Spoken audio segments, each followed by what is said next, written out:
નમસ્તે વિદ્યાર્થી મિત્રો, શ્રી નીલરજ શૈક્ષણિક સંકુલની યુટ્યુબ ચેનલ પર આપ સૌનું સ્વાગત કરું છું. આજે ધોરણ 10માં વિજ્ઞાન વિષયમાં આપણે પ્રકરણ નંબર 11 જોઈ રહ્યા છીએ. તેમાં વાતાવરણીય વક્રી પવન વિશે આજે આપણે અભ્યાસ કરવાનો છે. આગળના લેક્ચરમાં આપણે પ્રિઝમ વડે થતું વક્રી પવન વિશે અભ્યાસ કર્યો. ઉપરાંત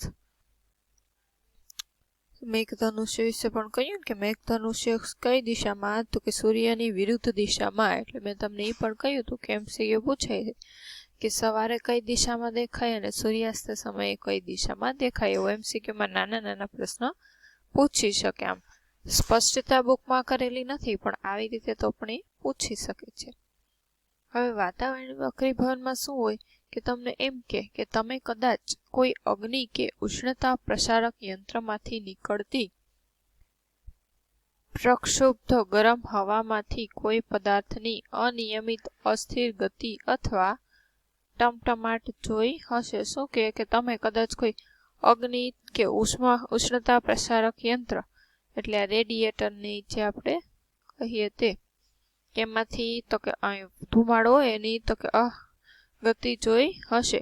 કે અગ્નિની તરત જ ઉપર રહેલી હવા છે એ તો કે તેની ઉપરની હવા કરતાં કેવી હોય છે? ગરમ હોય છે. આ ગરમ હવા છે એ પોતાની ઉપરની ઠંડી હવા કરતાં પાતળી હોય છે તથા તેનો વક્રી પવનાંક ઠંડી હવા કરતાં થોડો ઓછો હોય છે. તેથી તો કે અહીં વક્રી પવનાંકકારક માધ્યમની ભૌતિક પરિસ્થિતિ પણ સ્થિર ન હોવાથી વસ્તુનું દેખીતું સ્થાન ગરમ હવામાંથી જોવાને કારણે સતત શું થાય છે? તો કે બદલાયા કરે છે. કે હવાની હોય કેવું હોય તો કે પાતળી નેવી હોય અને વક્રી પવન કેવો હોય પવનાંક તો કે ઓછો હોય એટલે એનું સ્થાન છે સતત બદલાય કરે. મૂળ સ્થાન હોય એની કરતાં વિરુદ્ધ થોડુંક વિચલિત દેખાય છે.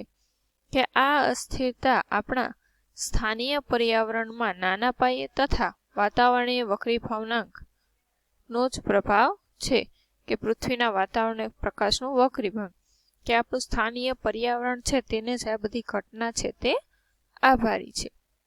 કે તારાઓનું ટમટમવું એ ખૂબ મોટા પાયે જોવા મળતી આવી જ ઘટના છે. કે ચાલો આપણે તેને સમજવાનો પ્રયત્ન કરીએ. આપણે કહીએ ને કે તારા છે તે તારાઓ ટમટમતા હોય છે, એમ કે ચમકતા હોય છે. કે તારાઓના પ્રકાશનું વાતાવરણીય વક્રી પવન થવાથી તારાઓ છે તે ટમટમતા લાગે છે. કે તારાઓનો પ્રકાશ પૃથ્વી પર પહોંચે તે પહેલા તો કે પૃથ્વીના વાતાવરણમાં પ્રવેશતા સતત વક્રી પવન પામતો આવે છે. કે તારામાંથી પ્રકાશ જે આવે છે એ આપણા પૃથ્વીના વાતાવરણમાં પહોંચે એ પહેલા તો કે સતત તેનું વક્રી પવન થતું રહે છે. કે વાતાવરણીય વક્રી પવન એવા માધ્યમમાં થાય છે જેમાં વક્રી પવનાંકમાં એક ક્રમિક ફેરફાર થતો જતો હોય. એવા માધ્યમમાં થાય કે વક્રી પવનાંક હોય એમાં ફેરફાર થાય. અહીં વાતાવરણ તારાઓના પ્રકાશને શું કરે છે તો કે લંબ તરફ વાળે છે. કે તારાનો આ પ્રકાશ છે અને આમ તો કે આવે છે આમ લંબ તરફ વાળતો જાય છે. તેથી તારાનું આભાસી સ્થાન તેના મૂળ સ્થાન કરતાં થોડુંક અલગ દેખાય, એટલે આમ ખસેલું. જો આ મૂળ સ્થાન છે ને એનું આભાસી સ્થાન આપણે આ જગ્યાએ તેને જોઈ શકીએ. કે ક્ષિતિજ પાસે ત્યારે જોવામાં આવે છે ત્યારે કોઈ તારો તેના વાસ્તવિક સ્થાનથી થોડાક ઉપર દેખાય છે. વળી આગળના ફકરામાં સમજાવ્યું તેમ પૃથ્વીના વાતાવરણની ભૌતિક પરિસ્થિતિ સ્થાયી ન હોવાથી તારાનું દેખીતું સ્થાન સ્થિર હોતું નથી, પરંતુ થોડુંક છે તે બદલાયા કરે. આજે આ જગ્યાએ કાલે થોડુંક ખસેલો દેખાય એમ, કારણ કે વાતાવરણ છે એ સ્થિર છે નહીં એટલા માટે. કે તારાઓ પૃથ્વીથી ઘણા દૂર રહેલા હોવાથી તેમને પ્રકાશના બિંદુવત ઉદ્ગમો ગણી શકાય. આપણને ખ્યાલ છે ને તારા છે તે સૂર્ય કરતાં પણ ખૂબ દૂર છે એટલે એ બિંદુવત પ્રકાશનું ઉદ્ગમ સ્થાન ગણી શકાય. કે તારામાંથી આવતા પ્રકાશના કિરણોનો માર્ગ થોડો બદલાયા કરે છે. આથી તારાનું દેખીતું સ્થાન બદલાયા કરે છે અને આપણી આંખમાં પ્રવેશતા તારાની પ્રકાશની માત્રા પણ અનિયમિતપણે બદલાયા કરે છે, જેથી તારો કોઈ વાર પ્રકાશિત દેખાય છે તો કોઈ વાર ઝાંખો દેખાય છે, જે ટમટમવાની અસર છે કે આ માત્રા બદલાય એટલે ક્યારેક ઝાંખો દેખાય ને ક્યારેક ટમટમતો દેખાય છે. એટલે તારાનું ટમટમવું કઈ ઘટનાને આભારી છે તો કે વાતાવરણીય વક્રીભવનને કારણે. હવે આપણને તો પ્રશ્ન થાય ને કે ગ્રહો કેમ ટમટમતા નથી? જો ગ્રહોને તારાને પારખવામાં આ રીતે જ પારખી શકો કે જે ટમટમે છે એ તારા છે ને નથી ટમટમતા તે ગ્રહો છે. શું કામ? કારણ કે ગ્રહો છે તે પૃથ્વીથી ઘણી નજીક છે, તેથી તેમને વિસ્તૃત સ્ત્રોત તરીકે દેખાય છે. કે જો આપણે ગ્રહને બિંદુવત પ્રકાશ ઉદ્ગમોના સમૂહ તરીકે ગણીએ તો બધા જ બિંદુવત પ્રકાશ ઉદ્ગમોથી આપણી આંખોમાં પ્રવેશ કરતા પ્રકાશની માત્રા કુલ પરિવર્તનનું મૂલ્ય સરેરાશ થાય. તેથી ટમટમવાની અસર નાબૂદ થાય. કે એમાંથી બિંદુવત ઉદ્ગમ સ્થાન તરીકે ગણીએ તો આપણી આંખમાં પ્રવેશ કરતા પ્રકાશની માત્રામાં કુલ પરિવર્તનનું શું થાય? સરેરાશ મૂલ્ય 0 થઈ જાય, એટલે આપણને ટમટમતા ન દેખાય. હવે સૂર્યોદય અને સૂર્યાસ્ત કે વહેલો સૂર્યોદય અને મોડો સૂર્યાસ્ત એમાં પણ વાતાવરણીય વક્રીભવનાંક અસર કરે. કે વાતાવરણીય વક્રીભવનને કારણે સૂર્ય આપણને વાસ્તવિક સૂર્યોદયથી શું થાય તો કે લગભગ 2 મિનિટ વહેલો દેખાય, તથા વાસ્તવિક સૂર્યાસ્તથી લગભગ 2 મિનિટ પછી પણ દેખાય છે. કે વાસ્તવિક સૂર્યોદય એટલે સૂર્ય ખરેખર ક્ષિતિજને પાર કરે, આકૃતિમાં દર્શાવ્યા પ્રમાણે. આ ક્ષિતિજ છે એને પાર કરે છે. સૂર્યનું ક્ષિતિજની સાપેક્ષે વાસ્તવિક અને દેખીતું સ્થાન છે. કે વાસ્તવિક સૂર્યાસ્ત તથા દેખીતા સૂર્યાસ્ત વચ્ચેનો સમયગાળો આશરે કેટલો હોય છે? 2 મિનિટ. આ ઘટનાને કારણે સૂર્યોદય કે સૂર્યાસ્ત સમયે સૂર્યની તકતી કેવી તો કે ચપટી તમને દેખાય છે. કે ઉગે પેલા 2 મિનિટ વહેલો ને આથમે પછી પણ 2 મિનિટ તમને જોઈ શકો છો. હવે પ્રકાશનું પ્રકિરણ, આ તો આપણે બધાએ જોયું હશે કે ટોર્ચ તમે કરશો, ટોર્ચ કરેલે તમે આમ કણો છે આમ ઘૂમતા તમને દેખાય, પ્રકાશ પડે એટલે પ્રકાશનો માર્ગ. એમાં ઉપરાંત અંધારી ઓરડો હોય એમાં જરીક બારીનું કાણું એવું હોય એમાંથી જરીક પ્રકાશ આવતો હોય તો પણ તમે પ્રકાશનો માર્ગ છે તે જોઈ શકો. કે આકાશનો ભૂરો રંગ, સમુદ્રમાં ઊંડાઈએ રહેલા પાણીનો રંગ, સૂર્યોદય અને સૂર્યાસ્ત સમયે સૂર્ય રાતાશ પડતો દેખાવ, આ એવી અદ્ભુત ઘટનાઓ છે જેનાથી આપણે પરિચિત છીએ. કે આગળના ધોરણમાં આપણે કલીલ કલો દ્વારા પ્રકાશના પ્રકિરણ વિશે સમજ્યા. કે સાચા દ્રાવણમાંથી પ્રકાશ પસાર થતા પ્રકાશના કિરણપુંજનો માર્ગ જોઈ શકતા નથી, પરંતુ પ્રમાણમાં મોટા કદના કણો ધરાવતા કલીલ દ્રાવણમાંથી પ્રકાશ પસાર કરતા કિરણપુંજનો માર્ગ આપણે જોઈ શકીએ. સાચા દ્રાવણ એટલે શું તો કે દૂધને પાણીને મિશ્ર કર્યું હોય એને સાચા દ્રાવણ કહેવાય. દૂધને ખાંડની બધા શું કહેવાય તો કે સાચા દ્રાવણ. સમાંગ મિશ્રણ એકબીજામાં થઈ જતા હોય. અને ઓલા દ્રાવણ તો કે સાઈનું ટીપું તમે નાખશો તો એમાંથી તો કે કલીલ તમે જોઈ શકો પ્રકાશનું પ્રકિરણ. હવે ટિન્ડલ અસર. કે પૃથ્વીનું વાતાવરણ સૂક્ષ્મ કણોનું કેવું છે? વિસમાંગ મિશ્રણ છે. આપણને ખબર જ છે કે બધા કણો વાતાવરણમાં ઉડતા હોય. કે આ કણોમાં ધુમાડો, સૂક્ષ્મ પાણીના બૂંદ, ધૂળના નિલંબિત કણો અને હવાના અણુઓનો સમાવેશ થાય છે.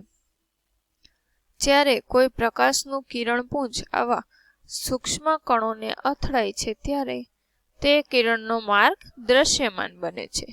કીધું ને કે પ્રકાશનું કિરણપુંજ અથડાય ત્યારે એ માર્ગ દ્રશ્યમાન, એટલે આપણે એ બધું જોઈ શકીએ કણોને.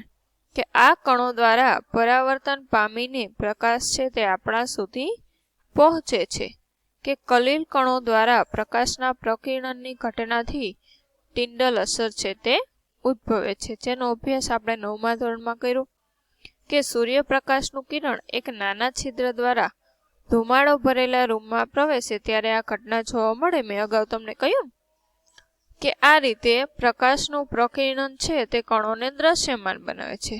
સૂર્યપ્રકાશ છે તે ગાઢ જંગલના ઉપય બાહ્ય આવરણમાંથી પસાર થાય છે ત્યારે પણ ડિંડલ અસર જોવા મળે. આમ ગાઢ જંગલ હોય ને, સહેજ આમ સૂર્યનું કિરણ આમ આવે તો પણ આપણે જોઈ શકીએ. અહીં ઝાકળમાં સૂક્ષ્મ જલબુંદો વડે પણ પ્રકાશનું પ્રકીર્ણન છે તે થાય છે.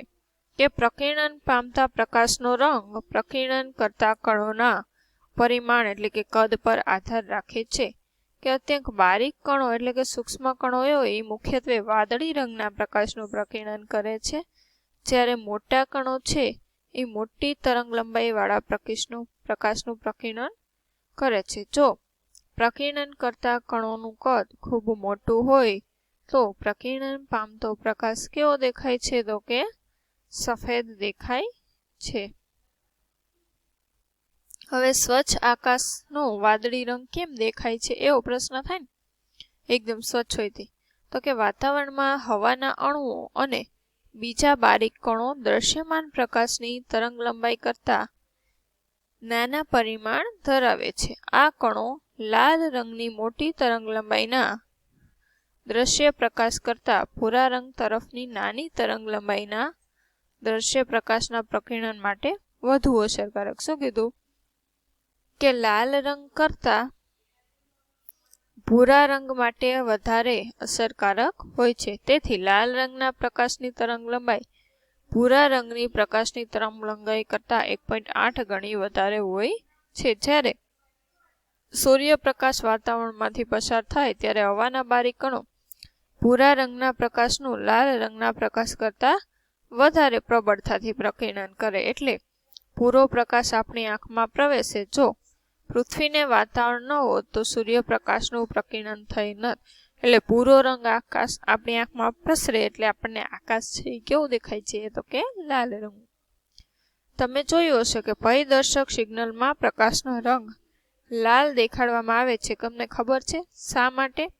તો કે લાલ રંગનું ધુમ્મસ અથવા ધુમાડાથી સૌથી ઓછું પ્રકીર્ણન થાય છે. તેથી તે દૂરથી પણ લાલ રંગ જોઈ શકાય. એટલા માટે સિગ્નલ ઉપર લાલ રંગ હોય છે કે ધુમ્મસ ને હોય તો પણ તે જોઈ શકાય.